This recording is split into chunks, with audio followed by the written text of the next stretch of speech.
Bang bang YouTube, what's up? Back at it like a smack addict. Sauce, menudo. Menudo Nah, time. I'm just fucking around. What's up? What's cracking, y'all? Wait. That was the best introduction ever. Back at it like a smack Harvey at it. Morin, Joe M, Palone X8, And in that fashion, Sauce, I'm going to tell you guys. I'm going to tell you. You already GS, know. I put Skip, that on. Carlos, You already know. In that fashion. and in that Be a real fashion, one. menudo. Oh, shit. Ghost Music, Damian Vargas, San Fran 415, Boom Jr., Ghost Music, One Maldo, One Love, John Tafoya, Sir Juju, Ezekiel. What's cracking, y'all, man? Dr. Delacruz should be joining us momentarily. So y'all think of some good questions. He's not going to tell on nobody for no crimes that haven't been prosecuted to the fullest extent of the law. That's not his get down. This man didn't debrief or snitch. So choose your questions carefully. If not, he will ignore them. Um, yeah, in that fashion, man. Make sure you guys show respect. Anybody in there that disrespects the homie, gone immediately, man. You know, I'm not trying to be single anybody out or be rude. Big Beans in the house. Road Boy 916, Born And, Supreme. and in that fashion. But one thing we're never going to tolerate, no matter who the guest is anything funny to our guests, man, because they're taking time out of our day. This man's a $250 an hour type of dude. So just keep that in mind. He's doing this on the strength for us because he wants to give you some education. Raul De Leon, Daniel Ortiz, 61 people tapping in. Andy Saluero. We tried to get this live cracking at night. Skip Villain. Big Hey, Skip, Skip's in the we're house. getting money straight from the general. See, and y'all think everybody hates us, bro. We got Big Skip sending dough. He's here, bro. He's Hey, there. it's my honor to introduce to you guys, one time for your mind, Size.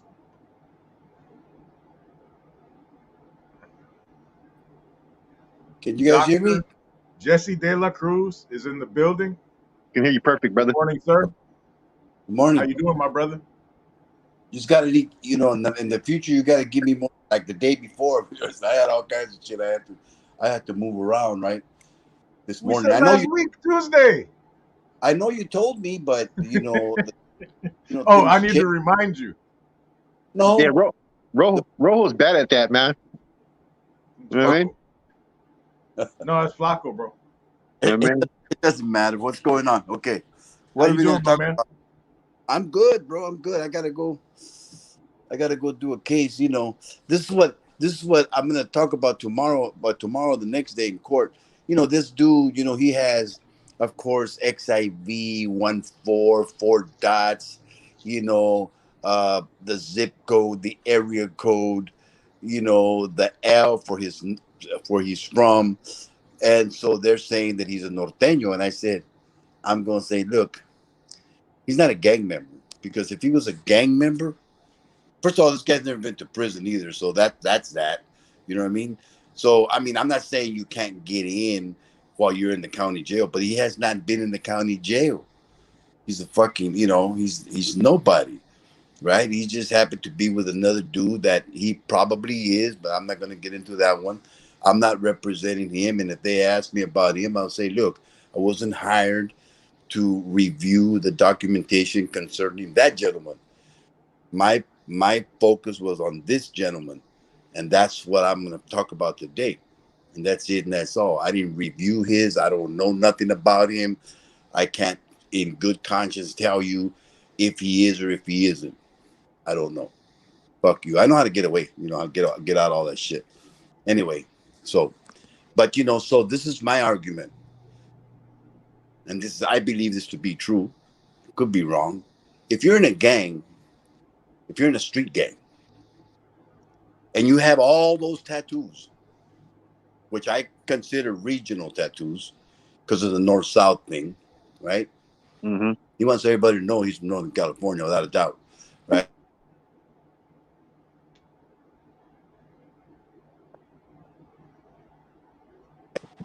Can I do that? Yes. Hello? Hello, we can still hear you. Okay. He answered the Well, call. I don't know how Oh, to do it. Anyway, it's all right. I don't. It's cool. I don't know how to do it. I don't You know how good? to work. Yes, cool. I'll call him back. I know what it's about. Anyway, it's money, but it's gonna come, so it don't matter. Anyway, so my argument is gonna be this. Listen, if this man was in fact a street gang member, as they are saying that he is, why then, if he has all these tattoos and he wants everybody to know that he's from Northern California, why wouldn't he have the name of his gang tattooed? Because that's what most guys do.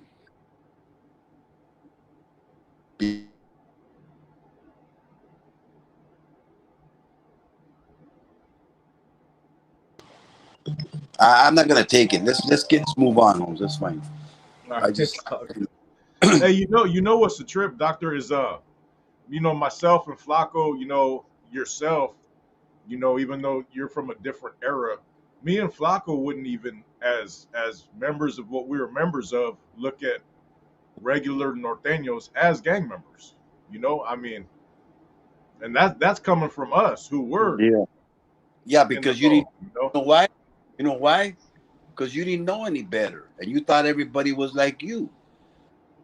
That's see. That's the whole thing, homeboy. Everybody that's from Northern California is not a fucking gang member. Everybody that's from Northern California that's in prison is not a gang member. They're all fucking criminals, no doubt about that, because they're in prison, right? But see, we have this binary way of looking at things. It's either it's all or nothing. And that's not true, bro. You know what I mean? Like when I was in the penitentiary back in the day, when I was in the penitentiary, everybody knew. You could look and know who was who.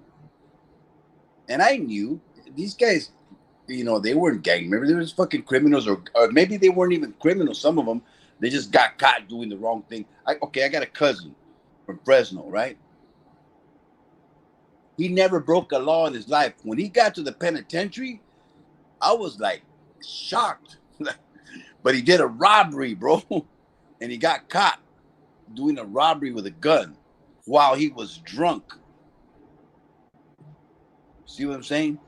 So Yeah. he and when he got out, he never went back to jail ever again.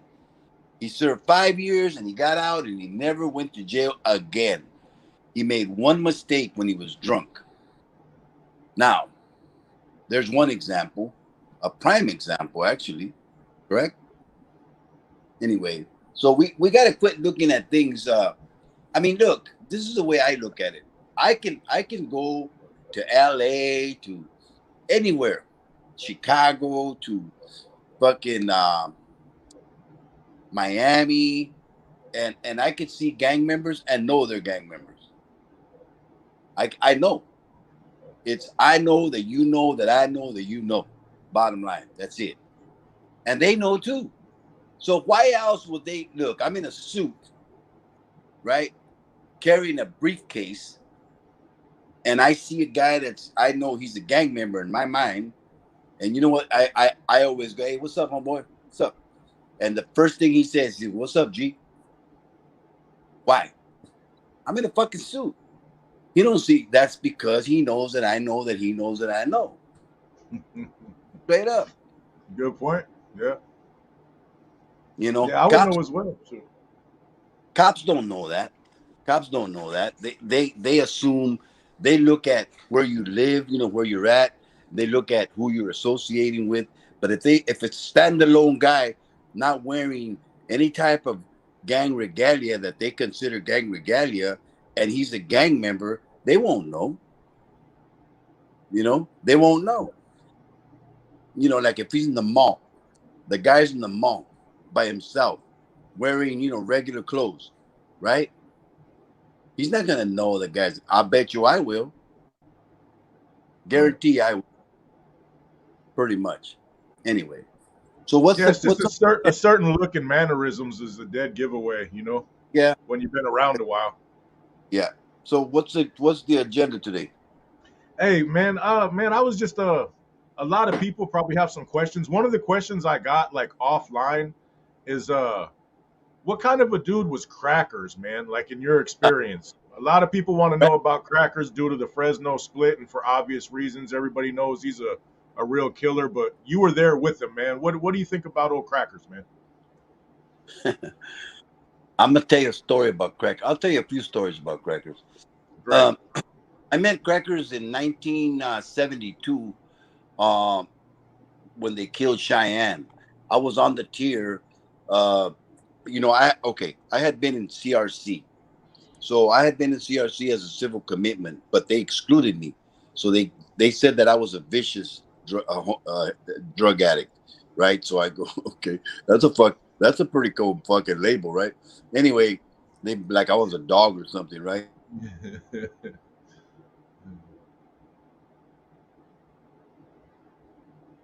What happened was they gaffled me up, they put me in a van, and they shot me to Chino. Now they could not, well, they could have, but the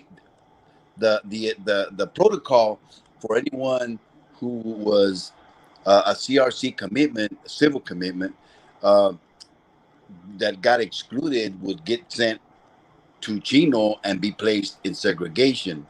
Because if something happened to me, I wasn't really I had not been sentenced to state prison, so I was, I didn't belong there, right? And so if something happened to me, my people could have sued, right? So they put you in segregation for basically, their protection. You know what I mean? So I'm on the tier. They end up, like that in American Me, how they say when so that dude Santana was supposed to be Cheyenne, when he said, man's got to do what a man's got to do. He did say that. I was 2 cells from there. He said that, but he said it to the cop. The cop told him, "Hey, you going out?" Because that was the beginning of the war. What had happened, bro. So a lot of people don't know this. They think they know, but they don't. What had happened was a guy named Pangas. His name was Santos Aranda. He was Yeah. from Maravilla. He was from Meloyo Maravilla. He had to come And out too, right? he was NF. And he was in Soledad Central. And he hated the Mexican mafia, right? He hated them. See, all these people think that the Mexican mafia is, whatever. They are who they are, fine, right? But he hated them, for whatever reason. And so he would be walking down the hallway in Soledad Central, and he would say, "Aquí mama la mafia mexicana, fuck, chinguen a su madre," all that, that bullshit, right? And they wanted to kill him, right? So what they did to him is they subpoenaed him to cheat, to go to the LA County Jail to testify, right? But what they did wrong was they subpoenaed his brother, Big Ernie, too. Now Ernie was not in the NF, but that was his brother. Remember that. And Ernie was probably maybe the baddest individual I ever met in the penitentiary. That motherfucker was bad, bro. I mean, from the shoulders, ooh, he could fuck up motherfucker 4 or 5 motherfuckers at one time. He was bad, right? He was a bad dude, man. So anyway, they came to Chino, and now during this time, Cheyenne had been talking to Crackers and Joker, and all the fellas that were there, right? Um, Concerning the possible, creation of a peace treaty, right? So the NS said, okay, I guess that's what I heard later. I wasn't a part of that, but I heard about it. So anyway, um,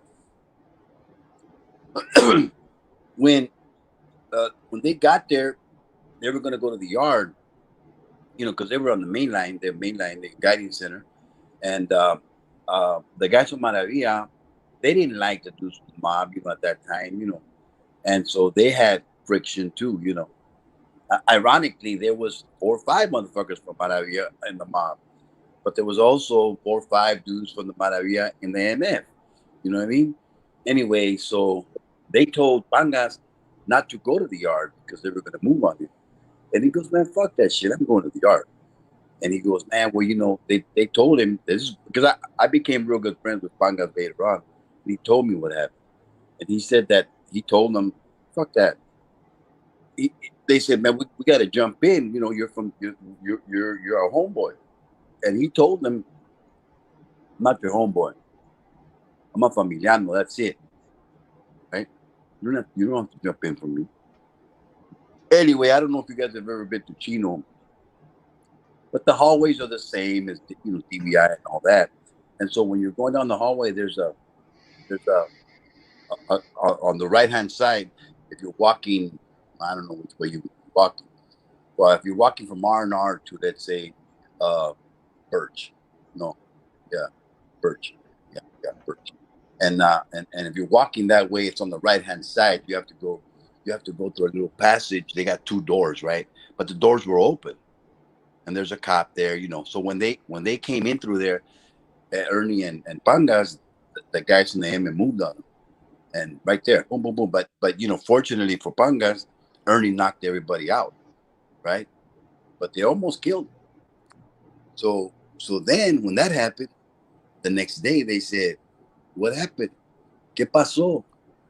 What happened to the paz of peace?" And Cheyenne told him, "Well, I tried. And so they said, "All right, cool. Wow, that's how that works." So the following day when they called yard, they asked him, "Are you going to come out?" The cop asked him, and he goes, "Yeah." And the cop told him, "And you're a brave motherfucker, right?" And then he said, "A man's got to do what a man's got to do." Okay. So when he came out, Joker from Redondo Beach and Manzanas, New York, booked him. And Crackers was at the end. He was knocking guards out, you know what I mean? Like, because he was big. He's a bad dude too. I don't think he could have fucked with Ernie though, but yeah, he was pretty tough too. Crackers. Anyway, and then of course they threw him over the tier. They threw the things down. Now Tiny was down in the bottom tier. See, a lot of people believe that Tiny was NF. Tiny was never NF, never. But he hated Cheyenne, and he hated Cheyenne because Cheyenne used to bully him in Folsom, because he had come down on the same bus with Cheyenne from Folsom to Palm Hall. So he picked up one of the pieces and stabbed him 86 times. Fuck you. That's how much he hated him. He hated him a lot. And of course he got a life sentence. And I don't know if he got out. I think he got out. I heard that he just recently got out. I'm not sure. Anyway, so that's what happens, right? As far as Crackers. Well, then Crackers, I see him, like I see him here and there, and he's always, I mean, I remember one time he went to court, and he was shackled, bro, and the guards tried to they set him up, right, and they let out a dude from the ABs, right, and in the van, and Crackers kicked the shit out of him, bro, and nothing happened to Crackers. And I mean, he's a bad dude, and he was a bully. He was a fucking bully, all right? Bottom line, he was. But I love the motherfucker, but he tried to bully me one time. So in 82, I went back. Now we were all dropouts. And so, I mean, I don't know how it is now, but back then there was always a guard or guards that preferred certain people, and he was a preferable guy because they knew he was, he was a stand-up dude. So he was the guy that passed the meals, the trays in the morning, and all that stuff, and he would collect everybody's sugar. Well, I like oatmeal, Holmes. You know what I mean? And I don't like sour oatmeal, right? So when he asked me, "Hey man, let me get your sugar," and I told him, "Nah, I'm not gonna give you my sugar today, Holmes." And he goes, "What?" I go, "Hey Holmes, I want to eat my fucking oatmeal, bro." And he goes, and he got fucking mad, bro. And now Shadow, his brother, was right next to me, my cell next door. Now Shadow is tougher than him, and Shadow loved me, Holmes. He was my boy. You know what I mean? I was his, he would call me Primo, right? That's what he would call me. And Crackers, you gotta, he like, motherfucker. I said, man, fuck you, man. Who the fuck you think you are anyway, man? Running around here like a fucking bully, thinking I don't give a fuck. I told him, we go to the fucking yard. Let's go. But I said, this motherfucker gonna kill me, But I'm not gonna let him just fuck me. You know what I'm saying? So then Shadow told him, hey, Eddie. His name was Eddie. His name's Eddie. Eddie, come here. And he came. He goes, look, I don't care who you fuck with on this tier, man. But he's right. You know what I mean? But him, you leave him alone, man. Don't fuck with him. And he didn't fuck with me, all right? So now, so I was there discharging. I was going to discharge a number, right? I had like, I don't know, 40 days, whatever. And what Crackers would do every fucking Saturday evening, Friday night, he would listen to oldies and get drunk in himself. And, they never fuck with him because he never created a problem. So they let him, the cops, right? So I paroled on a Saturday morning. So I told Shadow and, everybody that was there, Joker and Apache, everybody was there. There was a lot of dudes that good motherfuckers.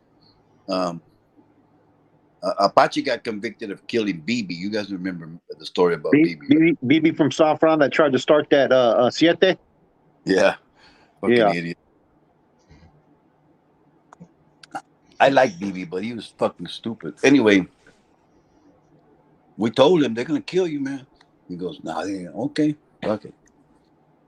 So they killed him pretty bad too, man. Anyway, so what happened was I go down because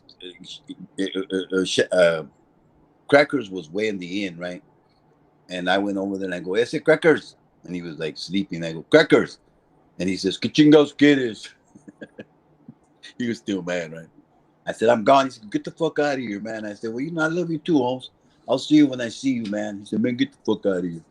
I said, all right. That was the last time I seen him. But, as you got to understand that Crackers and Shadow were down-to-earth familianos. But they killed his brother, bro. They killed his brother for no reason. And so these vatos went like, man, fuck you motherfuckers, right?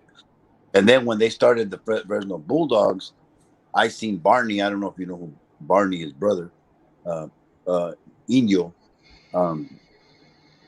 Indio used to call me old man, right? And I was in Solano on Yard 1, 1987. And I seen Indio come, drive up, walking into the yard, and everybody from Fresno, all the bull, everybody from Fresno.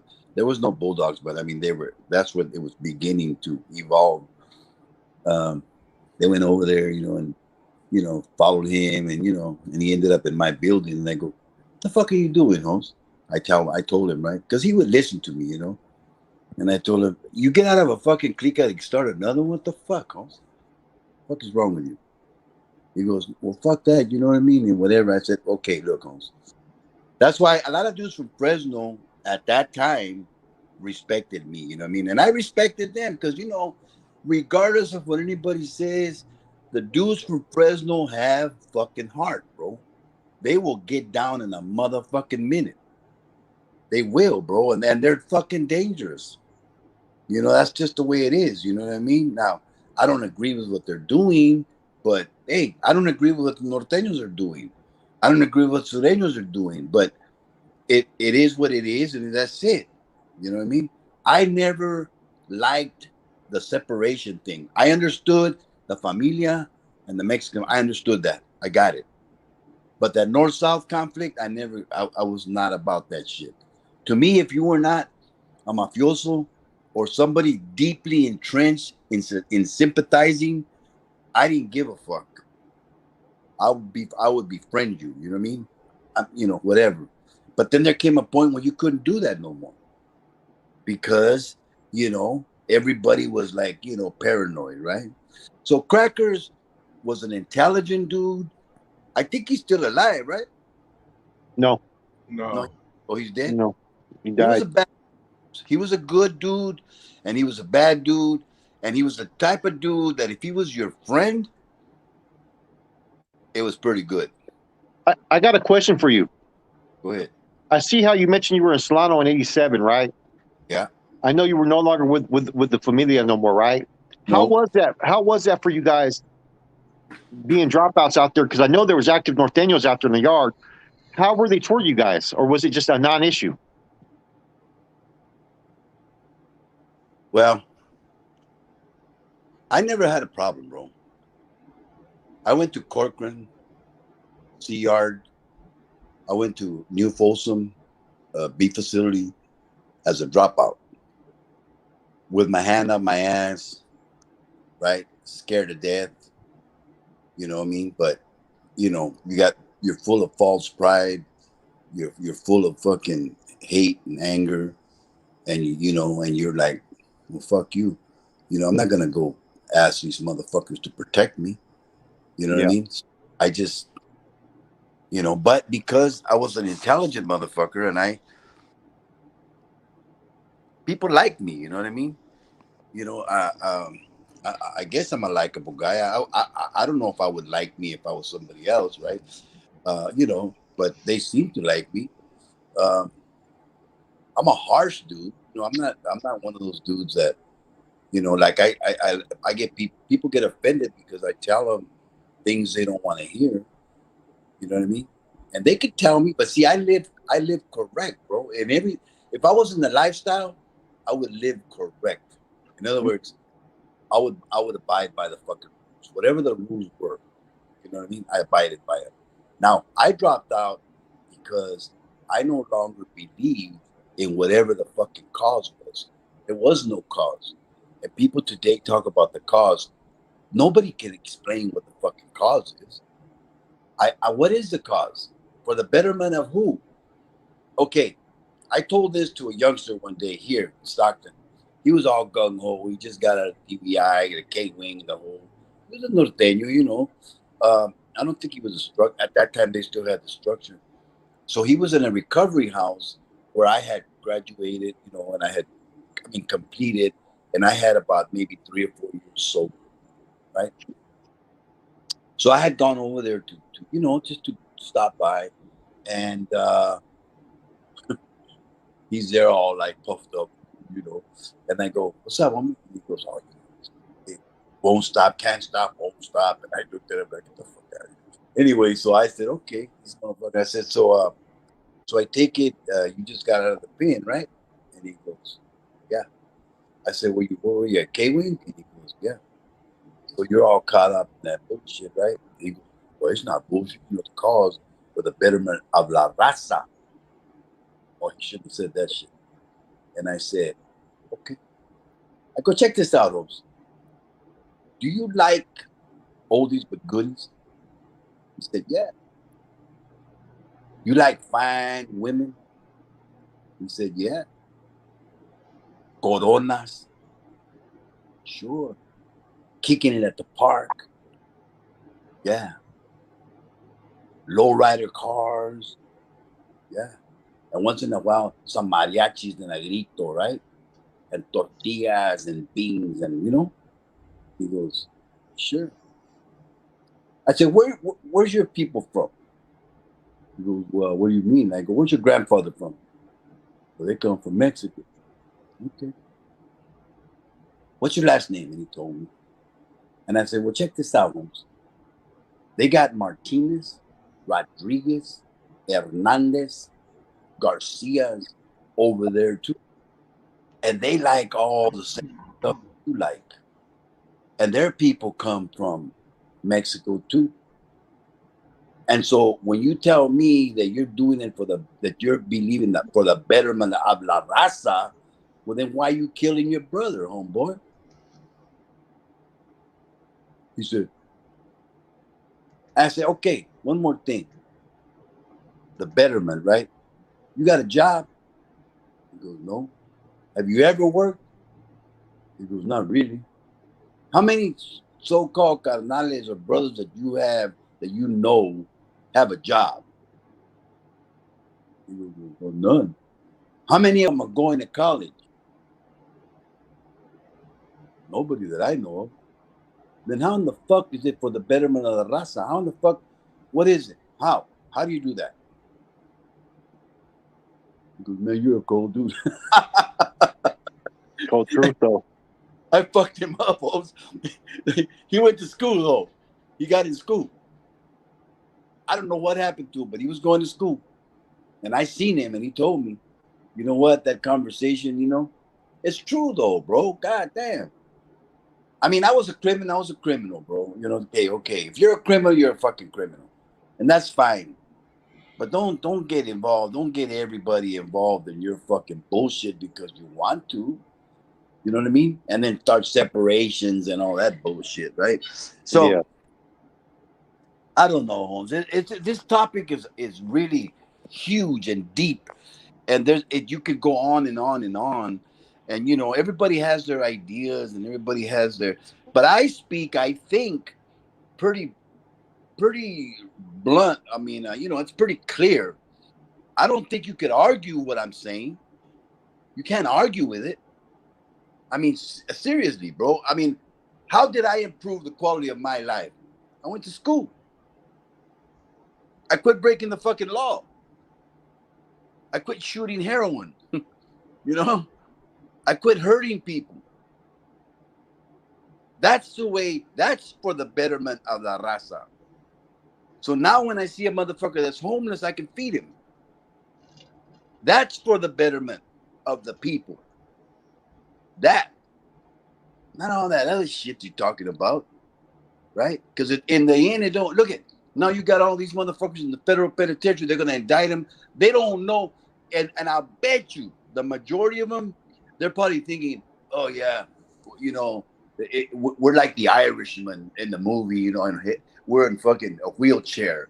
Yeah, that's very proud. The problem is it was a fucking movie. You know what I mean? You're not in the fucking movie, man. This is real life, right? And I don't know, and the families are all fucking impacted by that shit too, right? And you just lose contact with them. And so I don't know, man. I understand because when you only know what you know, right? That's it. That's what you know. But I'm so fucking glad I don't live there. I know how, bro. I haven't forgotten. You don't forget how to be an asshole. You know what I mean? I haven't forgotten. I can be an asshole real quick. Somebody honks at me from behind. I went like, what the fuck? I want to flip them off and shit, right? I have to check myself. Like, what the fuck are you doing? Are you stupid? Right? You got to enforce some maintenance steps right there, brother. Well, yeah. I mean, I got to live by what I say, But it's not perfect, It's not perfect. You do it the best you can on a daily basis, man. But, breaking the law is easy. Don't break the law. For example, somebody comes to me and says, hey, homeboy, you want to buy food stamps? No. I don't do that shit. Well, we just, no, homeboy. Why don't I do that? It's against the fucking laws. Now, I don't give a fuck if anybody else buys them. I'm not buying them. I'm not going to put you down if you buy them. Fucking buy them if you want. You're asking me. You're not asking him. You're asking me. I don't give. Ask him. And if he says, okay, fine. I'm not going to say, oh, that motherfucker. I'm not going to do none of that. It's none of my fucking business. Right? I don't do that shit, man. There's plenty of people that'll buy them. The majority of the people, a lot of people, they have larceny in their heart, bro. They all want a fucking deal. And then they'll turn right around and call you a fucking criminal. Well, who's the biggest thief? The motherfucker stealing this shit or the motherfucker buying it?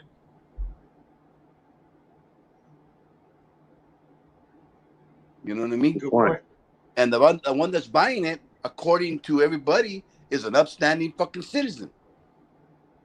And he looks down on the motherfucker that's selling it to him.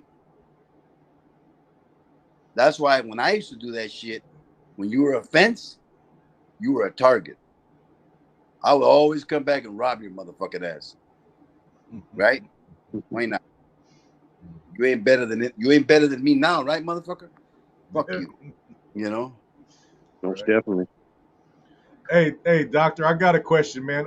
I'm sure you're familiar with what's going on currently You know, basically how there's a split between the state and the feds.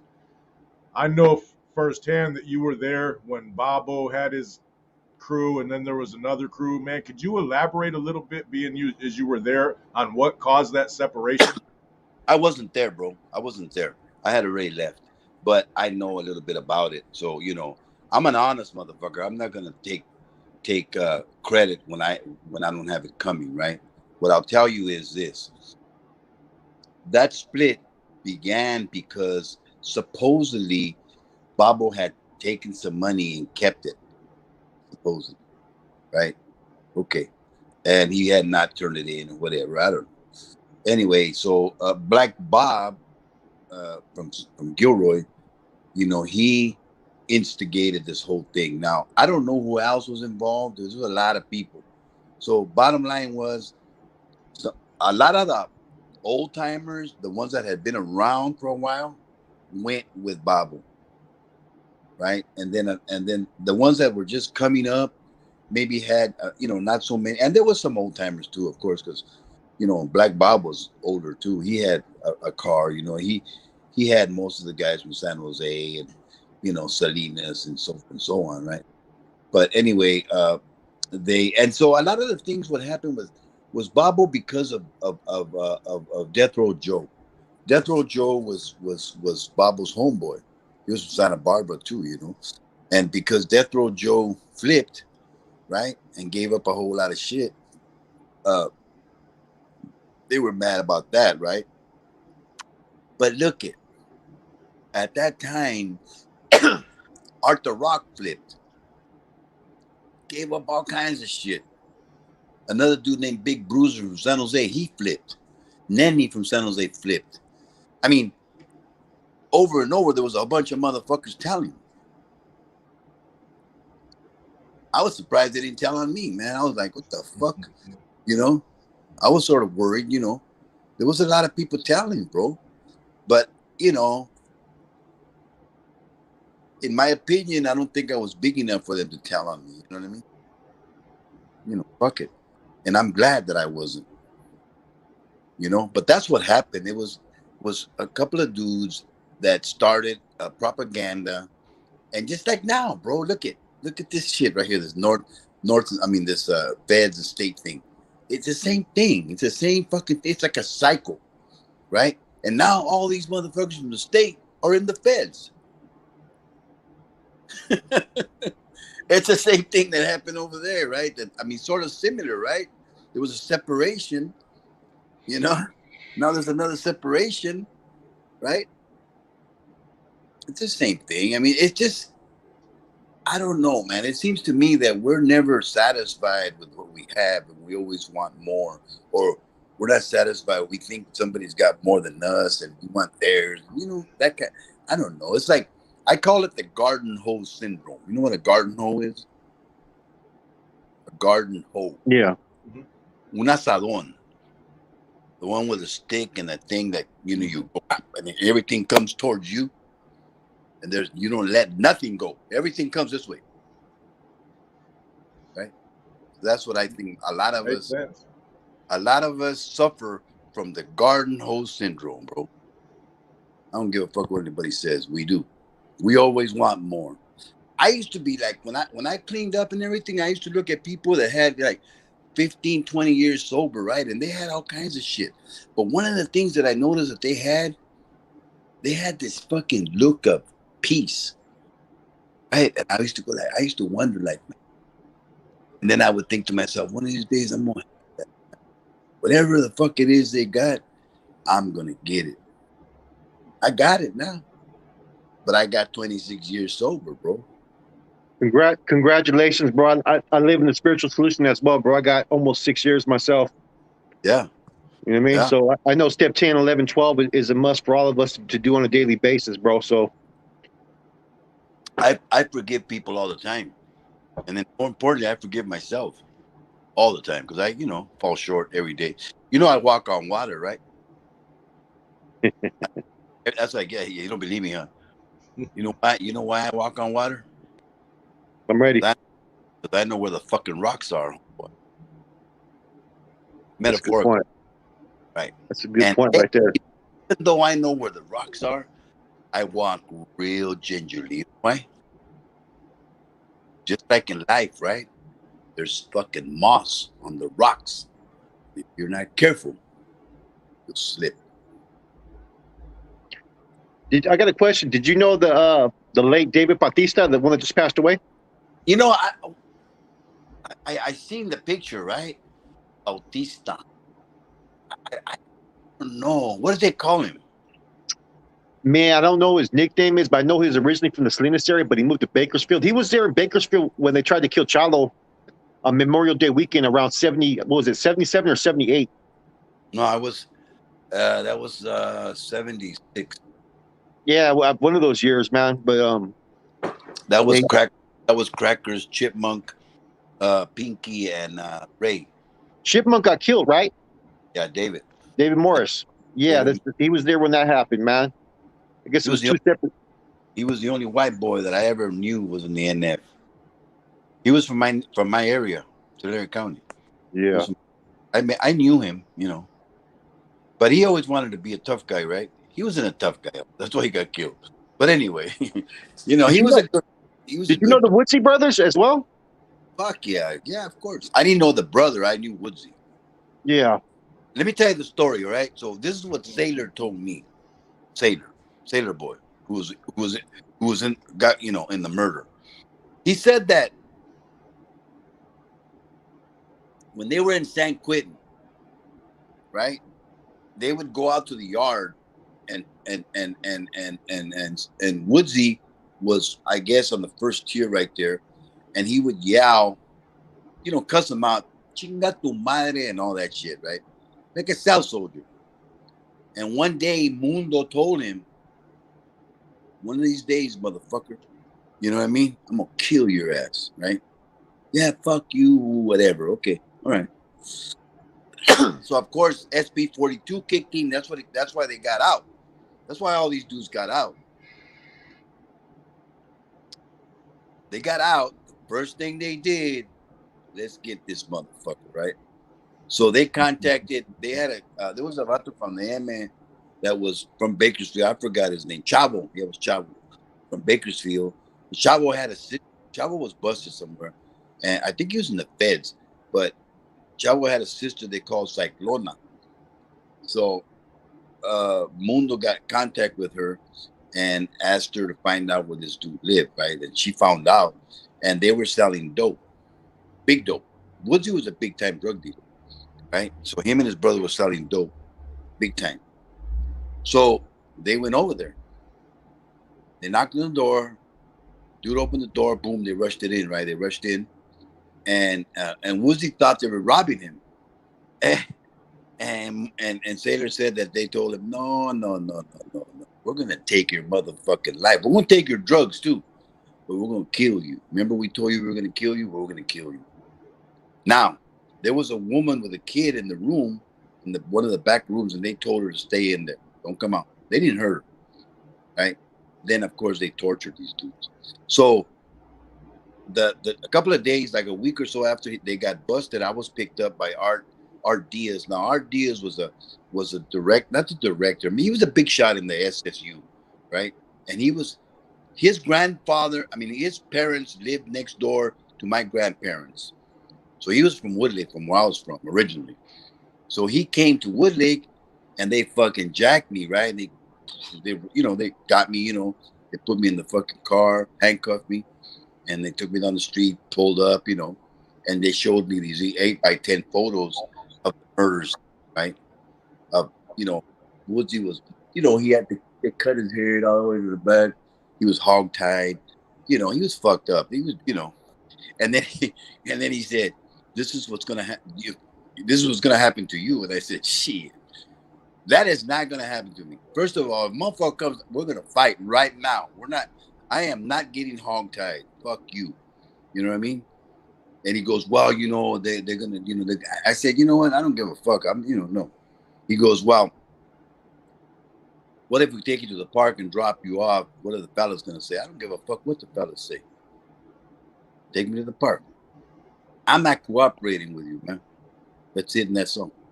You want to take me to jail? Take me to jail. Whatever. But I had a really good parole agent, really good one, and I hadn't done anything, so they couldn't justify, But he wanted to flip me, right? And I told him, "No, man." So, I saw the photos. It was pretty bad, bro. Anyway. Hey, how real were the NFMA wars? I mean, how bad were they in the system when you were there? The wars? Yeah, the battles. Well, if one of us went to where they were, we got. But see, our thing was we got off quick. You know what I mean? We didn't wait. You know what I'm saying? So, if they came, or if anyone suspected even of being our collaborator with them, would come to DVI, especially, they got like right now. It wasn't a matter of waiting. They just got, boom, let's go. So, I mean, it wasn't a war that way, like, we didn't clash and all that, you know what I mean? It was killings periodically. I mean, they would kill you or you would kill them. If there was an opportunity to do so. It's simple. You know what I mean? It wasn't like in Soledad, there was I mean, this is at the very beginning. They killed, I forgot homeboy's name from Fresno. They killed him on the third tier in Soledad Central. Fuck, I forgot his name, man. He was a tough guy too. NF or MA? No, he was NF. The MA killed him. Anyway, as far as who killed more, I don't know. How do you know? You know what I mean? I don't know. I know the NF killed a lot of people. I don't know if they were, if they weren't. I don't know. How do I know? I didn't kill them. You know what I'm saying? But this idea that, oh yeah, well, we have a higher, and what does that fucking matter anyway at this point? It doesn't matter. There's a lot of people that died. I do know that on both sides of the spectrum. You know what I mean? Whether they were carnales or not. And I say carnales because both of them are called carnales. If you're a carnal from the M, if you're a carnal in the NF, they're still the same. That's what I mean. There's a lot more in common than there is, that most people want to, embrace, right? Right? We have the same fucking roots, the same values, pretty much. We're all tough guys on both sides, most of us, right? We all will fight in a hot minute. You know what I mean? We all have that same blood from fucking Mexico, or the majority of us, right? And so I don't understand, but anyway, it's all, the mental thing, How do you know? What about Tarzan? Okay, Tarzan, I knew him. This is how I met Tarzan. I was in LA, living in LA, and I got busted, right? In Los Angeles. And again, I had to go through this process every time, bro. I would try to convince myself to lock up because I had no business there, right? But I couldn't do it, man. And my mind would tell me, well, nobody's gonna know. And then the other guy would say, well, you'll know. And I'd be like, fuck, man. So I wouldn't say nothing. But I was always like, oh shit, right? Anyway, I get there. Now when you get to the LA County Jail, you go through this fucking booking. It's terrible, right? It's like long and it's fucking exhausting, right? And then by the time you get, they always send you what they call the 9,000. And this was when they had the central jail before the new thing. Okay, hold on, okay. I got somebody at the door. Might have to cut you guys off in a minute. Okay, I'm sorry. Hold on. Oh no, it's okay. Let me get this package, bro. Hold on. Yeah, hey, get over here, Peaches. Peaches, get over here. God damn this fucking dog. Peaches! Fuck. Get over here, Peaches, you little bitch. Hey, get your ass.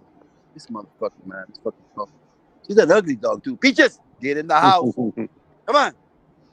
Peaches, get in the house. Get. God damn it, Peaches. Peaches, I'm gonna hit you with a rock. Hey, get in the house. Come on. Get in the house. Get in the house. Come on. Go. God damn it, Come on. Peaches. Let's go. Over here, Peaches. Get in the house. She's Son of a bitch. learning. Hey, I'm telling you, this bitch would go all the way down the fucking block. Come on, inside, inside. Get your head. Right. You fucked up now, Peaches. Fucking bitch, man. But she's learning though, you know. She's an ugly dog, but I got her because my grandson last year, his appendix busted, bro, and you know he almost died, and he was in the hospital like 12 days, and then he said, "Don't I want a dog." So of course I got him a fucking dog. I should have got him a nicer dog, but I mean he loves her. He named her. He named her Peaches. Pretty good name. She's a peach color. Anyway, Tarzan. So I went up to the 9,000s, uh, and I went up to the 9,000, and I seen him right. And the reason I saw is, you know, Tarzan was a little dude, right? But he was dark in the motherfucker. He reminded me of the Jungle Book guy character, right? And he had long hair. But then I seen the NF script on his arm right here, on his left arm, and I go, this motherfucker. So I go over there and I get next to him and I go, oh boy. And he looked at me and he goes, what's up, man? And I go, I mean, I'm not trying to get in your business, bro, but you know, that tattoo right there, that tattoo right there, you know what I mean?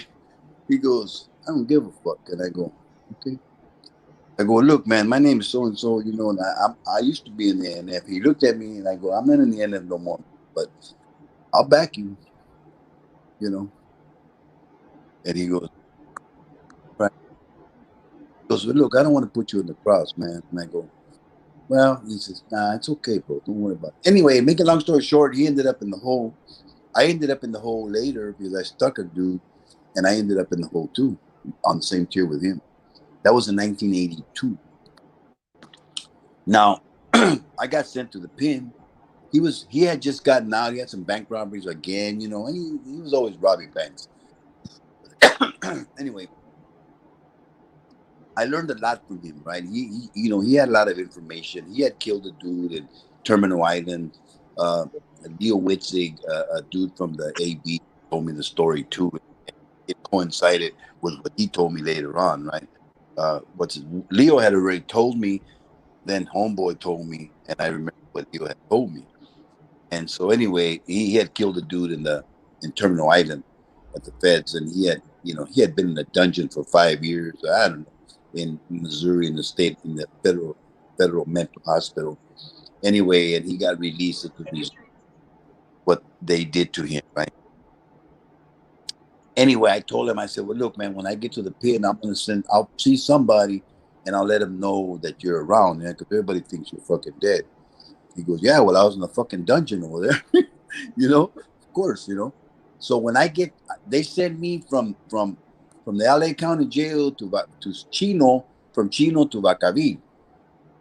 So the guiding center. So when I get there, you know, I don't lock up, but I'm like, fuck, man, you know, I'm worried. But there's a lot of dropouts on the fucking yard, bro. A lot of them. So I'm like, okay, you know, fuck, you know. So, I knew a couple of them, and there was a lot of dudes. There was dudes from Fresno and shit. Payaso, he was a carnal that one of the most brutal murders that I ever witnessed that we did on him. You know what I mean? In East and West Hall Yard, and his brother was there. He was mad at the NF, and they all told me, don't worry about it, we got you. And I go, all right, cool. And then there was a dude from Hanford that was working next corridor, and he basically was telling, whatever. I told him, don't put me in that fucking thing, man. I don't want to be involved. Anyway, make a long story short, they locked me up for a week, and then I went to committee, and they said, well, what if somebody's trying to move? And I told them what they wanted to hear. Man, if anybody's gonna move on me, I'll let you guys know. Okay, so they let me out. So then Brown Bob and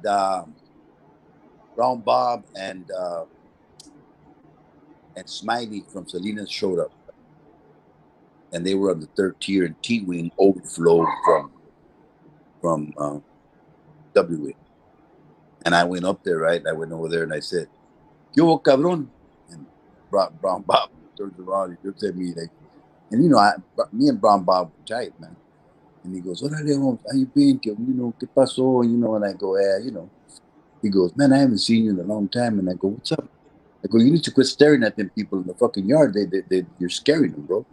You know what I mean? Because he would be standing there looking out the people going outside to the yard, and he'd be like, and he would fucking scare them, right? And then I went to go see Smiley, and Smiley, of course, had Nuestra Familia all in English in his fucking arms, right? And I told him, "Hey, you don't want to tell nobody where you're at, right?" And he goes, "Hey, somebody, whatever, Anyway, I told him, I seen Tarzan. And then he goes, "Where's he at?" And I said, "He's in the LA County Jail. He's got some fucking bank robberies, blah, blah, blah, boom, boom, boom, this and that." Anyway, there's this one dude from LA, a friend of mine, that, used to be in the MA, that was his selling for over 3 years, you know what I mean? That's was real close to Tarzan. I'm in contact with him, but he's not involved in none of this. He doesn't want to hear nothing. He's not. He's he is the son of my friend, dear friend, dear friend, the guy that was really instrumental in helping me find my way. But he passed last year. But he's a minister. He was a minister, and that guy was like my rock. You know what I mean? He was. I used to be able to call him and ask him for advice and all that shit, and he would always give it to me. So Tarzan was a tough dude, man. Look at Tarzan. He knew he acquired the ability to do what do they call that? When you sit there, you could meditate. He could meditate, and he could feel you, bro. I mean, that motherfucker. He was way out there once. He knew that secret shit too, And homeboy told me that he used to pull his own teeth. He used to pull his own teeth. Get the fuck out of here. That motherfucker must be tough to do that shit, right? But Tarzan was just like everybody else, but he was a respectful guy. He was he was one of those dudes. He didn't talk a whole lot. He very seldom smiled. He didn't smile a lot. Well, he didn't have nothing to smile about, bro. When it's all said and done, you know what I mean? I smile a lot now because I got 3 grandkids, and I'm living a life second to none, right? So yeah, I knew him. He was a good motherfucker, man. I seen Hey, it. I'm sorry to interrupt. What's up? Go ahead. No, it's cool. Hey, what about JD, man, from the MA? Jake, you mean Morgan? Yes. Joe Morgan? Did you know him personally or what? You just said JD. Fucking roll. I met him one time. Big JD. I met him once. I met him one time. He was he was an imposing dude, He was, and he was a tough guy, and he was an intelligent motherfucker. He was smart. You know what I mean? He wasn't a petty dude. You know what I mean? Like, I don't think that he would sign off on killing somebody for bullshit, right? I think everything everything he did was pretty serious, I think. But I only met him once, and that's it. I don't have, the rest of the stories are secondhand information, and who knows? Because information, right? Like, I'm telling you information that I know. I met Tarzan. You know what I mean? I knew him, right? I was with him in the county jail in high power for like 3 months, right? And interacted with him every other day, right? When I went to his cell, we talked, right? That's a long time, 3 months, right? To be able to talk to somebody, and we didn't clown, we didn't play around, you know what I mean? We didn't do none of that shit. Okay, the crackers was, I knew him too really well. I had one confrontation with him, but other than that, it was always good, right? I knew bobbled really, really, really well. You know, I knew that. I didn't never like Death Row Joe, but I knew him, right? I always thought he was a punk anyway, but you know, that was I never said that, right? Of course, right? What about Sundown? Oh, Sundown, I didn't know him, bro. I didn't know him. because he talks But about that. He talks about Payaso. He said he was there when Payaso got hit. yeah, maybe he was. I don't know. There was a bunch of people there, but I don't, I don't remember him off the top of my head. You know what I You mean? did, you did time with Hobo, huh? Yeah, Hobo was there. Yeah, Hobo and Perico, Larry Saldivar. Hmm. Larry, but he was a quiet motherfucker, all the time too. But he was a little treacherous son of a bitch, right? He was quiet, but he was treacherous, right? Let me see who else. Big. Yeah, we were all there, bro. Everybody, Shadow, BB, Yuba, Apache, fucking the brothers from fucking I forgot what their last names, but there was some the Carranzas. I think they were Gabriel. no. I forgot their names, bro. God damn, they were from Madeira. There was like Rudy and the one that I was close to. I forgot his fucking name. Real tall guy, right? And I told him you were talking about '87. You were talking about how we got along. So that dude was there with me, and I told him. I said, and there was another dude named what the fuck was his name? Anyway, there was about 5 or 6 of us dropouts there on the yard, and there was a lot of norteños or structure.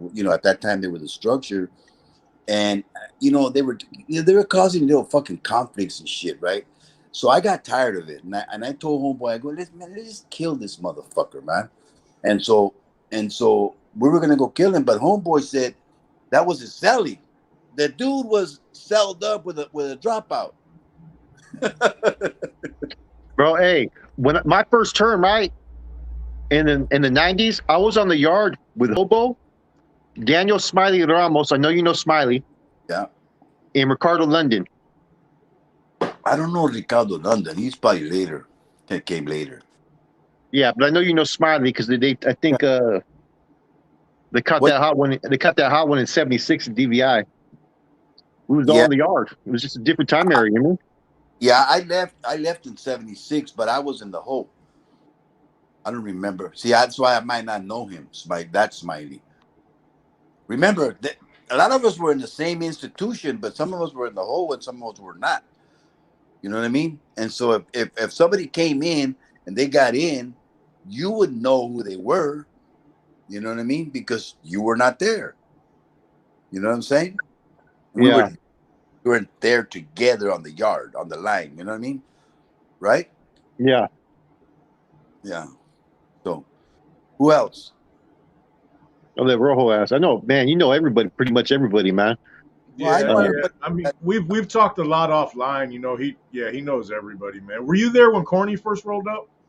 Corny. No, no. You know, I don't know Corny, but I know of him. I know he's intelligent. I know that, and I don't know what that means to be intelligent. I think this is what I think. I think that Corny, there we given go. the huh? Oh no, excuse me. That's a good question that someone just posted. What's the question? Macaron, Navarez, Yeah, Chapo Ramirez, Chino Espinoa, I Pretty know. T.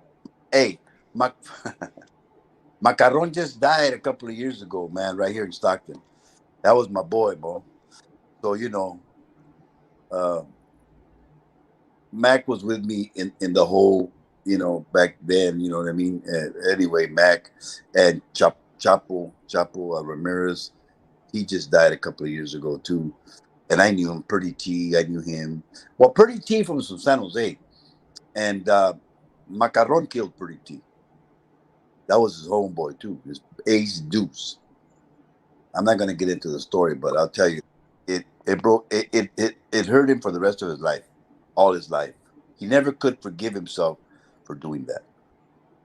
He told me that, and I told him because he was trying to get into recovery, and he goes, I don't really care about this killing and that killing and that killing. And I said, pretty T, huh? And he goes, yeah, man. And I was there. See, I was there when that happened. And I told him, look, homeboy, Pretty T knew the rules, and he fucking broke the rules.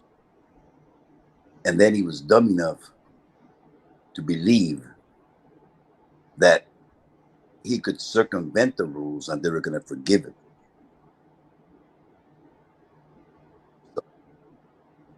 And then I told him, but he never could forgive himself. I saw Macaron the day before he died. He was drunk in a motherfucker. Drunk. Had just got in a fight. Had a big old knife on him. You know, that it was a Sunday afternoon. And he was walking home on Sutter Street in here in Stockton. I remember a lot of things vividly. Got good memory so far until that Alzheimer's hits me and then I'm fucked. How about DC, man? I know DC was Who? around back then. Who? DC from Chino, David Yeah. Cervantes. Yeah, I knew. I mean, you know, he is who he is. You know, I mean, he's been around a long time, right? You know, the one question we're not asking that maybe you can enlighten us a little bit more. How were the street operations during that your time era? Well, remember, man, when I got out, I was tasked with doing two things because I told you about that, right? The story. I don't want to put it out. You know, the story, Rojo, about Babo, what I told Babo. Yeah. And so I got out and I did two things before I left.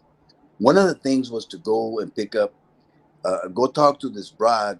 Well, she wasn't a broad. She was a Carnal's wife, and she had quit running. So my job was to go over there. My job was to go pick up $10,000, buy some stuff, take it to her house, and take her to DVI and make sure that she took it in. Right? So street operations were really sort of fucking wild, Holmes. It was a wild west, to be honest. There was a lot of killings. There was a lot of people. They were putting pressure on prostitutes in Fresno. You know, like in right there on in Chinatown. They were forcing prostitutes to pay rent. They were forcing drug dealers to pay. You know, they were starting to do all that, right? And so there was a lot of killing. So you know what I mean? And so you know, you got to remember that a lot of us are fucking animals. We have animalistic instincts, right? And then we were we were we had this fucking gigantic ego, right? Right? And false pride. So if anybody like sort of reared up on us, we would like, the fuck? You know, don't you know who I am and all that shit, right? So the guy would end up dead. So there was money. People were making money. I remember one time when I went to go pick up his $10,000, they had 300 and some $1,000 in a fucking suitcase. So there was money being made. You know, when I went with a guy named Diablo, right, from Hanford. He said, fuck it, let's rob this motherfucker. I go, no, I'm not robbing it. Then I thought about it, right? Well, fuck it, right? I'm going to leave anyway, so fuck it, right? Then I said, nah. And then then his old lady came with his kids, and Diablo wanted to kill everybody. I go, you fucking crazy, old. He ended up getting a murder and life sentence, that dude, Diablo. He was from Hanford. Anyway, so they had money, but it was barely the beginning. The NF started in 1969. You're talking about 1976, you know, 6-7 years later, and really the beginning of the operations on the streets. The one thing that everybody had in common, everybody knew everybody's families. Like in DVI, we all knew everybody's families. Everybody's got their mamas, their dads, whoever they had, we knew them. Their sisters, their uncles, whatever. And everybody's family, not all family members, but most of them were sympathetic to whatever cause we were talking. Because we were talking, you know, we were talking all that jive, right? My mama loved the Nuestra Familia until they killed my brother. And then she goes, fuck them motherfuckers, right? You know what I mean? So one of the things that hurt the Nuestra Familia more than anything was the fact that they were just killing people to kill people. And those people had family members. right? So the people that were not at one time backing them up now were their fucking enemies. See, so like the Robin Hood thing, right? That they used to hide Robin Hood, right? The same thing with the Nuestra Familia. But then we became monsters and we started killing their fucking offspring. So why would they back us up? But they never think about that kind of shit, right? Anyway, I've thought about all that shit. Yeah, we have Interesting, as man. well. Mhm. What happened? That's it. Well, we've thought about all that stuff as well, man. That's why we're sitting here right now to, you know, Well, our paths have been real similar, man. Different eras, you know what I mean. But we've all, came but to agree that, you got to understand one thing. And I think this is um, pretty universal. Anything, anything that's built on a foundation of negativity and energy that is not good is gonna fall. Might not fall completely, but there's gonna be a lot of bad consequences for that, as you guys can see. So now here you are, right? For the people that are listening, the ones that are young that think it's about all that and this and that, it is not. But you got to do what you got to do, man. If you got to go out there and find out for yourself, and if you're fortunate enough not to get a life sentence, if you're fortunate enough not to get killed in the process, and then if you're fortunate enough to have the fucking balls to say, you know what, I made a fucking mistake here. I don't want to live like this no more.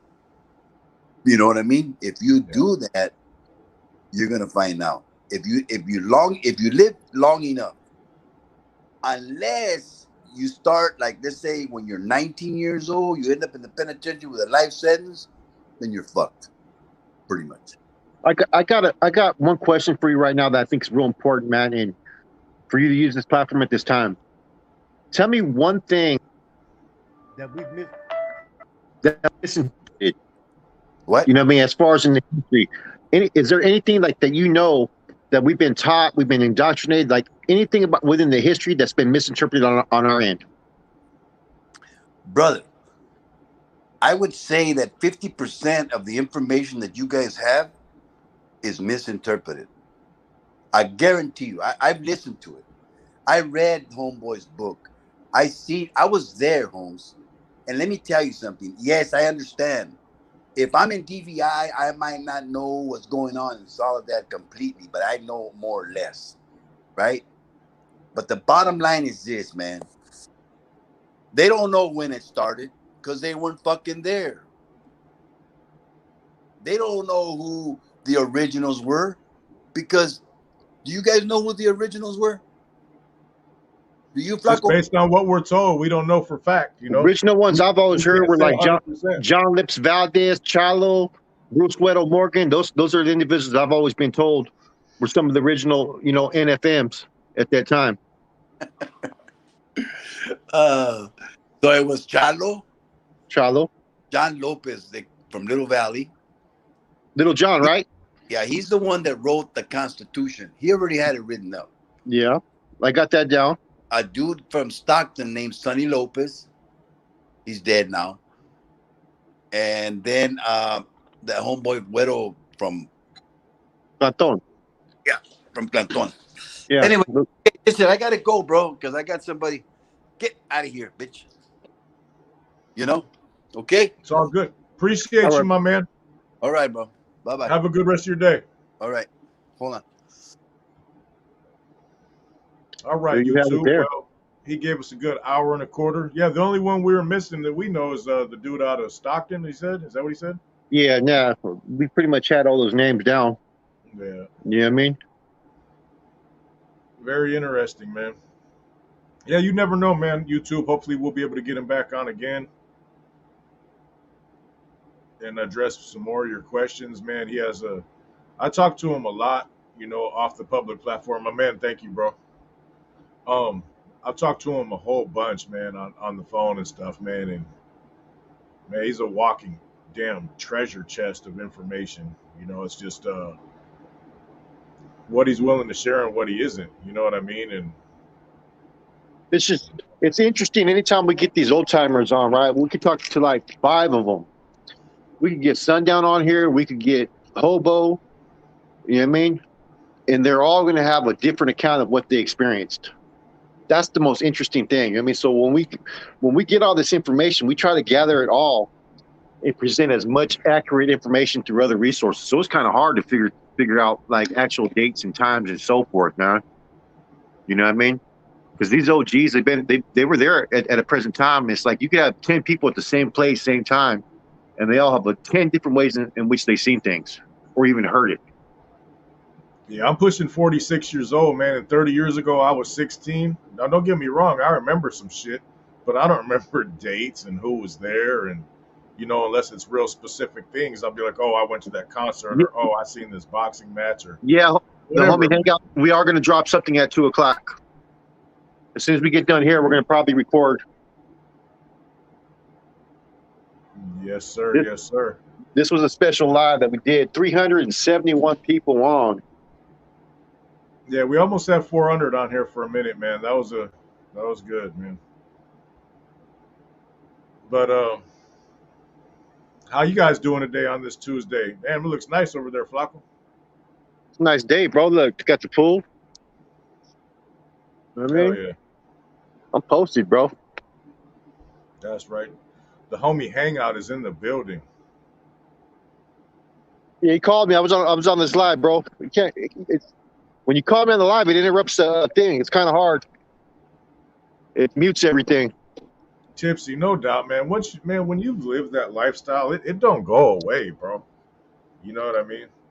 Like, I'm a nice guy, but man, if you force my hand, man, I'm gonna double down. You know what I mean? I'm gonna call your bluff. You feel me? OG's no different. Big Lou, right? Big Lou Romero's in the house. That's right. That's the homie right there, man. Big Lou, I had to ask those questions, man, but I can't get every time you guys get on there, man. You got like 100 questions. I tried to get to all of them, man. I forget. It's kind of hard, guys. One Maldo, One Love said he's getting paid to watch us. That's right, man. I need a job like that where I could just watch shit and get paid. Watts is in the casa. Little art. I see you, Diego Santisteban. That's a hell of a bunch of letters to put together right there, boy. The likes still ain't adding up. This is absolutely fire. Yeah, sir, Juju. Is what it is. You know, all we could do is ask, get the likes. You know what I mean? We got 400 people in here the hard way. You know what I'm saying? It's all good. 400 people and get some fire content, man. Some stuff that's hard to come by. That's why. You know what I mean? That's why we work our butt off. You know. I mean, we be doing lives, videos. You can drop content a little bit, man. We need you guys' support, man. Artie, that's right, baby. That boy building the house. Appreciate you, David Vondergraaf. Rojo, what's your favorite combo? I liked the parry, the jab. You know, I really enjoy the double jab with the straight right, or the hook to the body, hook to the jaw. You know what I mean? Those. The homie Hangout. That's right. Support the channel more by not only watching, but hit the likes. That's right, Big Lou. Appreciate you. Spider from Stockton in the house. Richard, Southern California painter, is in the building. That's my homie right there. Why is Flacco's chin darker than his mustache? They said. Good love. I don't know. Why are you worried about it? You know what I mean? Fuck. He said, man, I'm gonna start stepping on people's and shit. You know what I mean? That's you, Mexican Mike. That's right. Thank you, Serene. I appreciate you. We try, man. We try, you know. We still got a couple more OGs, man, that might potentially, Mr. Soto, thank you so much. We got a couple more OGs that we might be able to get on in the future. You know what I mean? There's still a couple of them out there from them 70s that we communicate with, man. It's just a matter of if they want to grace us with their presence. Yeah, most definitely. I got a few people. I got some people from down. I got some actually an F member supposed to tap in with us. That's from down south, actually. Believe it or not. So that should be good for you guys. Yes. No You know what I doubt. mean? Kid Top Skull, I see you. Sano 408 finest one, I see you, boy. As good as this video is, nothing beats catching it live. Yeah, you never know what's gonna go on. We want Donnie Moore, man. Amend. He says he might be having some time for us real soon. You never know. It could be tomorrow, it could be a week, could be in 15 minutes, man. You never know. But we want to get him on too, man, no doubt. Them sick judo 101, man. I appreciate you. If Macaron and Chapo were still living, I could have got them on. Big Lou says they were both my boys, triple OGs. That's right, Big Lou. They are. There's no doubt about it. I'm not as familiar with Chapo as Macaron, but I am familiar. If you hit the like button, if you ain't hit the like button, meet me in the back. That's the homie from San Diego. The Moji's got some good stories, man. I love them 70 stories, man. You see me, man. I'm always talking mad shit. You see me I'm over gonna here. drive through real quick. I like listening to that shit. I want a number 4. Where are you going? Just give me a number 4. Hey, Deeks one, right on. Appreciate you. Damn, we still got 356 people. Not bad for the middle of the day. I'm all right. Female conversation. Thank you, thank you. Sonny E, appreciate you as always, Mr. Clean. Payaso's brother's name. Do you know it, Flaco? No, I don't know it, man. You know what I mean? That's that dude that got you already ordered? Yeah, bro. I ain't get you nothing, bro. Bitch, I missed it. I was gonna order you all kinds of tube steak. I want tube steak, please. Is there any tube steak in the back, ma'am? Look, Flaco looks hurt right now. Look at him. What'd you say? Nothing. I mean, why does Rojo know all this talk? He talks about tube steaks. He talks about top and bottoms and all kinds of weird stuff, man. Like, how does he know all this stuff, man? Like, I had to look up the shit that he was telling me to figure out what he was talking about, man. Oh, bullshit. Nicholas, that would be the Nazi lowriders, bro. I never had any interaction with Peni personally. And in Flaco's time, it was the Nazi lowriders and then the Wolf Pack. Those were the two annoying ones as far as they go. OG Triple OG, run my fade, he says. A man taught me all that stuff, Flaco. That'd be too easy, bro. I've seen pictures, bro. You seen that? It'd be way too easy.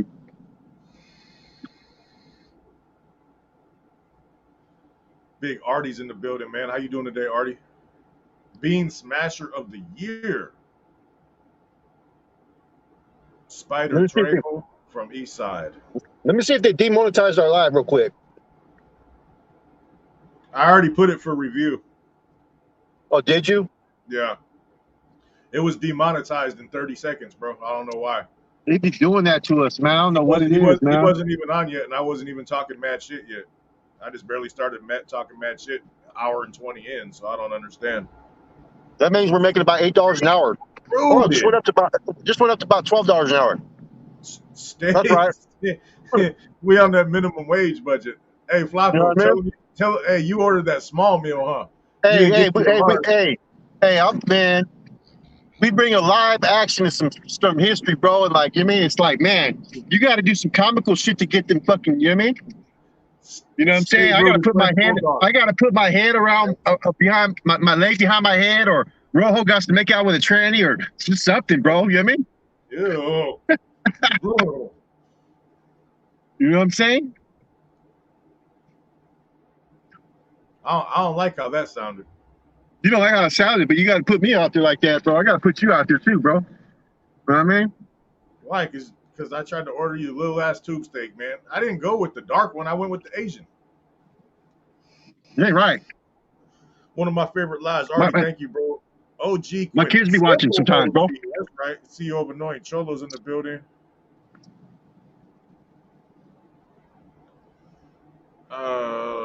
Appreciate you. Hey, stay rooted, man. We appreciate you as well, bro. Thank you. Roger Rabbit said, hit the link. David Vondergraff said, you'll get breaded out. Yeah, Flaco can get him a loaf of bread. They're only 99 cents at the dollar store. This would be a good content for members only. These interviews with these OGs would get More subscribers for members only. Yeah, I mean, probably, man, but 3 or 4 gained subscribers versus maybe 10,000 views, it doesn't add up, bro. You know what I mean?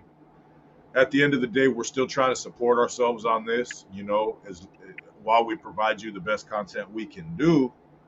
So, we've Joel M. Good lord, Joel M says, hold that thought, Flacco. He got you. Hey, go back in and order your large now. Get rid of that little small you got. How'd you know, bro? But we've been over everything we can go over as far as how to make the channel successful and grow it and this and that, man, and providing things of this nature only on members only, it would make this a flop, to be totally honest with you. You know what I'm saying? It would only have, we got 160 something members.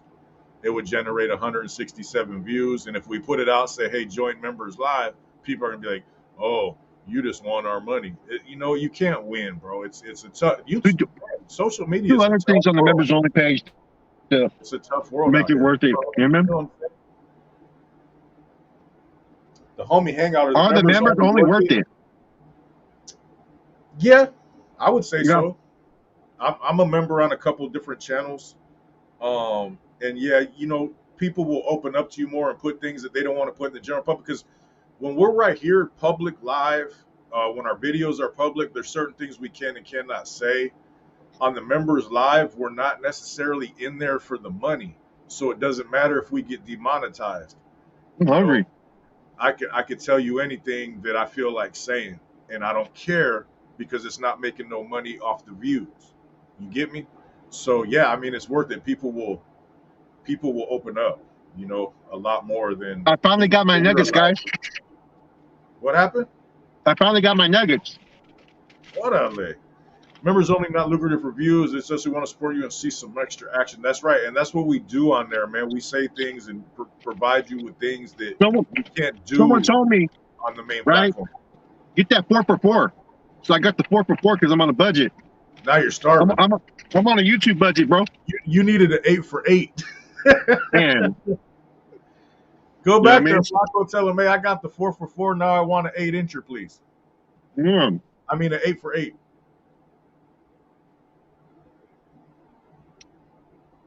I had to take off my glasses. Hey, David Von de Graaf, bro. There's so many things that we could discuss. Hey, what if I just start switching up, bro, and just start like attacking all the subscribers and making low comments? That'd be weird. You know what I mean? You think that would work? No, that wouldn't work. It wouldn't work good with me, huh? You'd have 20 triple OGs out there making videos and photoshopping you doing nasty stuff. Hey, David Von de Graaf, yeah, the whole demonetization thing, like I said, we can we gotta pick and choose what we talk about, bro. I get a little carried away. Sometimes I talk that shit, and it's of a deviant nature somewhat. And every time that I open up and try to have a good time, we're at risk of losing everything we just did. It's rough, bro. You can't really have fun, or yeah, I'm a little stickler for that. So I be getting on Rojo's ass whenever something goes. Hey, Rojo, what the fuck do you do, man? Yeah. You know what I mean? I got to put that video private now. You know what I'm saying? When somebody jumps on, I'm probably Rojo's biggest headache on YouTube, believe it or not, man. Hey, like say for example, Donnie comes on the other day. He played a song. He don't know. I can't get mad. Zero. You know what I mean? Somebody has a ringtone, bro, and they're on the live, and there's a song on it. It's over. That's how petty they are. It's done. All the work you did, gone. Yeah, but sometimes, you know what, man? Sometimes if people are just going to sit there and just like want us to stare at them and jump on the stream, there's no reason for us just to add them because sometimes they have echo effects in the back. They're not engaging. You know what I mean? As much as we want different people to jump in and be active in our panel, if you're not active, then we're just going to have to kick you off the studio. And when you're ready to come back, you can come back. You know what I mean? Tim Hennessy, no, the super chats they can't take away. But the main source of our income is the advertisements. And when you say something that goes against their very delicate community standards, they pull all your advertisement money. And that hurts. You know what I mean? You know, you waste one day. You know, we gotta work hard 31 or 30 days a month to be able to just pay the bills. You know what I'm saying? So when you lose one day, damn, hey Flacco, I need to borrow 300. You know, I've had to borrow money from Flacco a few times just to pay the bills. You know what I'm saying? I didn't want to put that out there, bro. Oh man, I ain't even tripping, bro. Somebody ask a question and I'm just telling you the facts. You know, Yeah, where if yeah. we mess up and say something that they don't like on one video, that's why I won't talk about any kind of shit that has to do with getting any kind of shots or anything like that. Man, we lose everything. You know what I'm saying? The homie Hangout says he's got some questions. Uh-oh. Is that the right one? Hopefully it's the right one.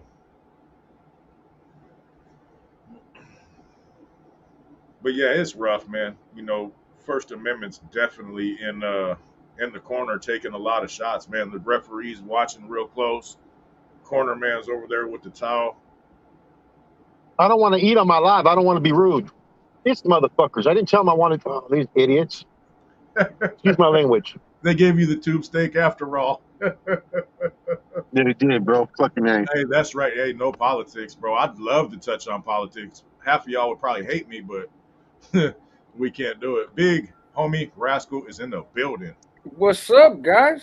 I'm out of respect for everybody. I'm gonna put my camera on. I don't want to eat in front of people and be rude, even though I've been eating this It's all whole time. good, I'm trying to be a little respectful. Hey, I'm gonna answer this one real quick, Rascal, and then shoot Yeah. your stuff. Hey, Sir Juju says the $49 Joel just sent. If you don't mind me asking, how much does YouTube take off of that? They say they only take 30%, man, but mathematically, with calculators and all that, we've clocked it in at about 37.5%. But it varies, which they don't say in the rules, man. We've had it as low as 30 all the way up to 40, man. So we'll probably see for every $100, man, we'll pull 60. 65 if they're feeling generous, bro. You know what I mean? Hmm. What's up? What's up, Rascal? What's up, man? Chilling, chilling. Yeah. I caught the very end of that. I was recording, but I got the alert that said that you guys were live, and but I didn't know you were still live. That's when I called Flox, and when he didn't answer, I was like, "Oh yeah, you guys must still be on the live." So I tuned in. Hey, so let me see. If you is there a way? And I don't know if you know the answer to this question, but is there a way where, like, let's say I had a recording artist on, right? You had a what? Let's say I had an artist on, like Right. a recording artist, and they wanted to play some of their music that they own. If It's they their own the unique rights music. to it, it's all good. So how? Because just hearing the music, YouTube's gonna flag it, right? Because they're gonna be like, "Oh, it's a copyright because you're playing music." Yeah, then Is you what I'd then then assume. you then you appeal it and you'll get everything back. You could be you just send them a little appeal and you'd be like, look, this is the original artist. He owns all the rights to these songs. I played this on such and such. And they can't dispute it. I mean, you're gonna lose because while your stuff is yellow, you're not generating income. Right, You know what I mean? So you're gonna lose a little bit, but you won't lose it all. right. Because like if it is a copyright, say you got 12,000 views before the copyright hits. Once the copyright hits, you lose all that from the 12,000 views. So Oh, at really? least, yeah. So you won't lose your super chats if it's live, but you will lose the advertisement money. Hmm. But when you prove that you had a right to play that music, you'll get all that back. But the whole time it's gone, they got your commercial shut down. You tore up. Here's an idea.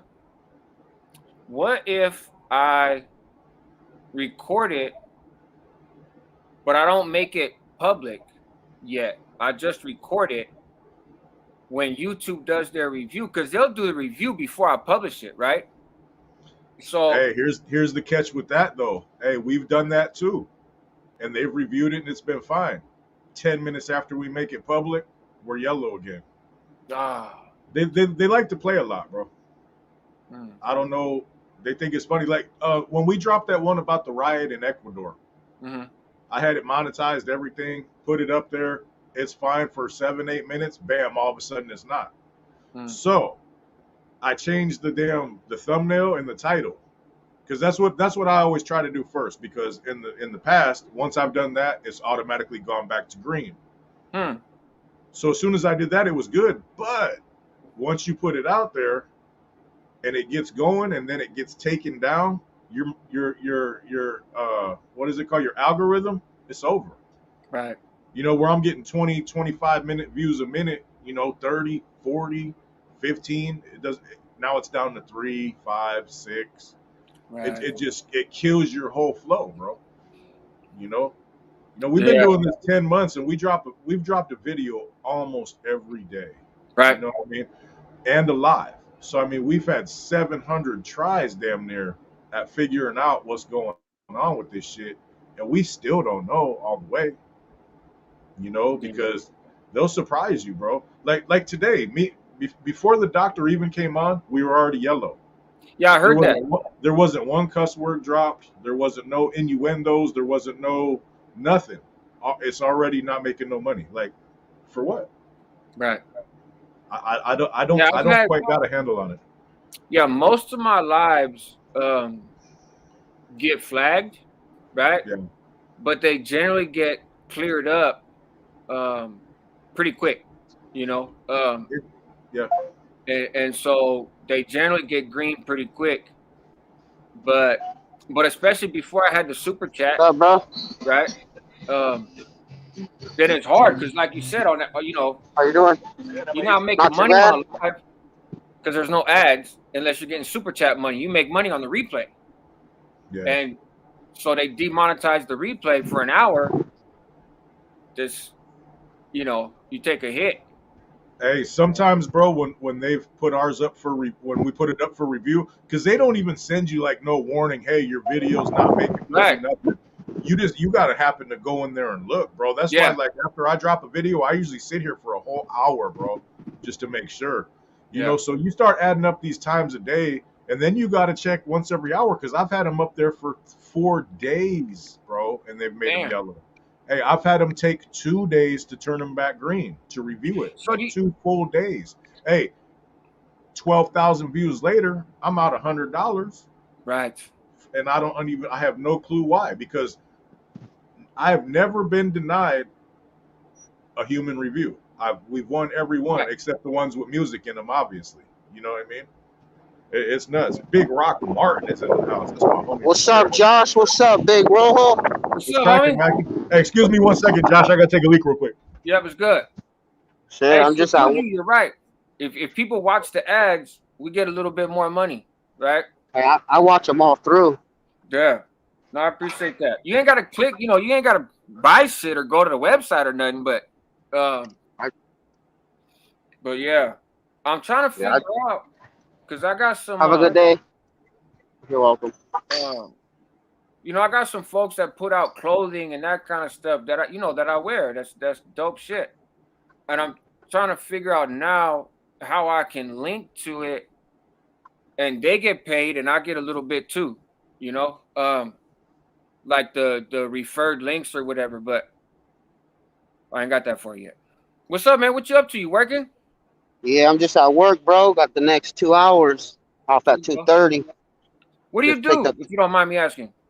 I do security work, bro. Right now, I'm at a dispensary. Okay.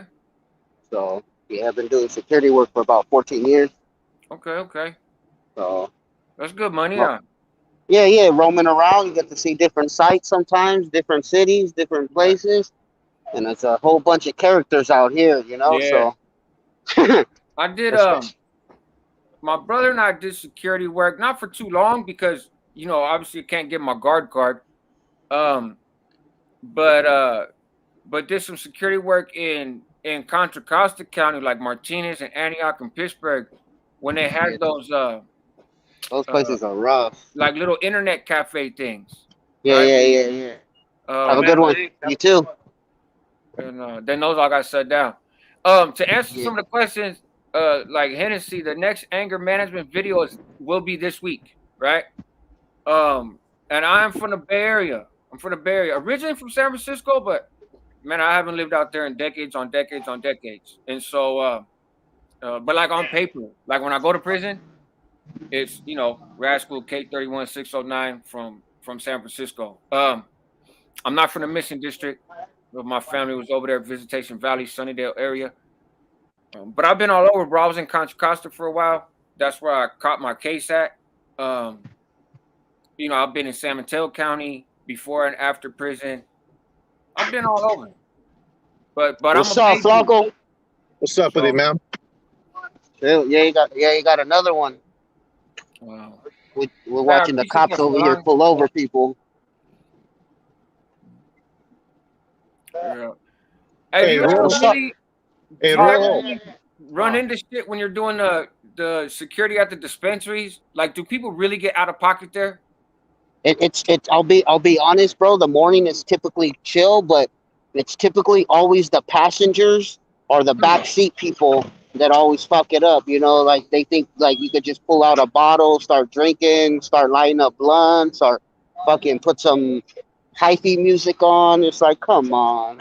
Right. So it's always the 1 to 10, you know, the backseat person or the driver who's just pissed and had a bad day, and because he couldn't get in. But nah, not really, bro. These people are coming here for their medicine. At the end of the day, they don't want to get beat up or nothing. You know, like you see on some of these videos and shit. That's what I would think. You know, I mean, you're going to a dispensary, bro. Relax. You know what I mean? Like, yeah, it's to be honest, it's a lot of customer service, bro, and being yourself. At the end of the day, when you try to be this tough guy, you don't get nowhere. Besides a bunch of young kids that want to, you know, come and talk crap half the time. Right. Even though you got all these weapons around you, see, I carry a whole duty belt. So I got tasers, baton, pepper sprays, handcuffs. But that, like I tell people, that's just for my own safety. At the end of the day, I don't use this shit because you told me you're a bitch. Oh, have a good day, sir.